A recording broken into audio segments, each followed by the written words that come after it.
Some of the parishioners had noticed a new person on the platform. It was an older man, kind of bedraggled, weather-worn face, but through his eyes shone a lot of hope. Well, the pastor introduced him as a lifelong friend from his childhood and invited him to come up and say a few words of whatever was appropriate. The pastor shuffled to his chair behind the pulpit as the old man came up and stood before the microphone and greeted the crowd. He told the story of a father that had taken a sailing trip somewhere off the Pacific coast many, many years ago with his son and his son's best friend. As they were sailing, as accomplished and planned as the trip was, a freak storm came up and the winds and waves were raging. As experienced as the father was in navigating the ship through this tumultuous storm, the boat capsized, and all three were at peril to be lost at sea.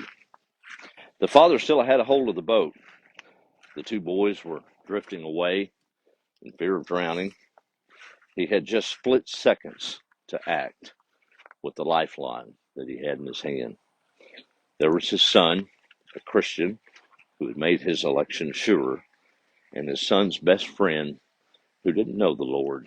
Amidst the wind and the waves and the agony of the decision he had to make, he threw the lifeline to his son's friend that was unsaved.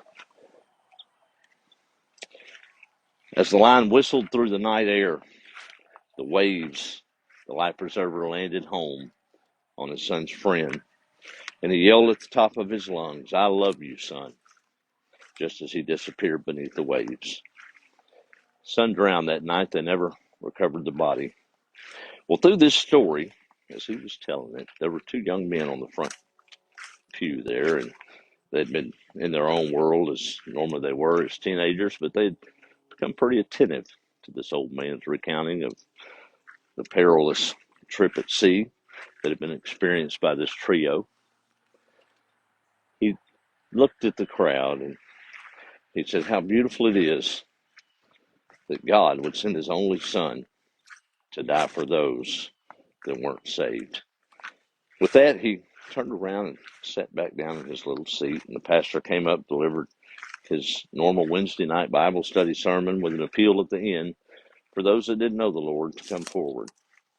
It fell on deaf ears, and the service ended, and as people were shuffling out, the two young men that had been intently listening ran to this old man and said, "Sir, that was an incredible story that you told tonight. We find that hard to believe that a father would sacrifice his son for his son's friend." His nice grin and glimmer in his eyes turned to sorrow as his face elongated and tears welled up. He said, "So you don't think that happened, huh?" They said, "No, that's a pretty far-fetched story." He said, "I understand that." He said, "But young men, I tell you, that stormy night, I was that father that chose to save his son's friend that night, and that son's friend is now your pastor."